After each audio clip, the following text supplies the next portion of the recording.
Linda Rama dhe jeta si gruaja e kryeministrit, nuk kam një kujdestare për djalin, unë gatuaj vetë. Gjatë forumit ndërkombëtar ekonomik të mbajtur në Tiranë, bashkëshortja e kryeministrit Linda Rama ka ndarë përvojën e saj personale dhe profesionale duke folur hapur për sfidat që ka hasur për shkak të rolit të saj publik si bashkëshortja e kreut të qeverisë.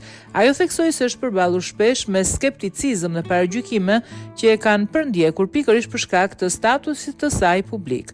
Ajo tha se është përpjekur me këmbgulje të ruajë një identitet të qartë profesional dhe personal, pavarësisht vështirësive.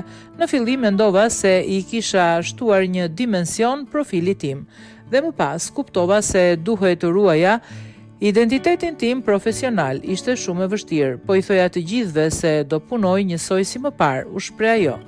Linda Rama rrëfeu gjithashtu se pavarësisht të rolit publik vazhdon të përmbush detyrimet e saj familjare pa ndihmë të jashtme. Nuk kam një kujdestare për djalin tim, unë gatuaj vetë. Është e vështirë t'i bësh njerëzit kuptojnë se mund të bësh shumë gjëra në aspektin humanitar, tha ajo.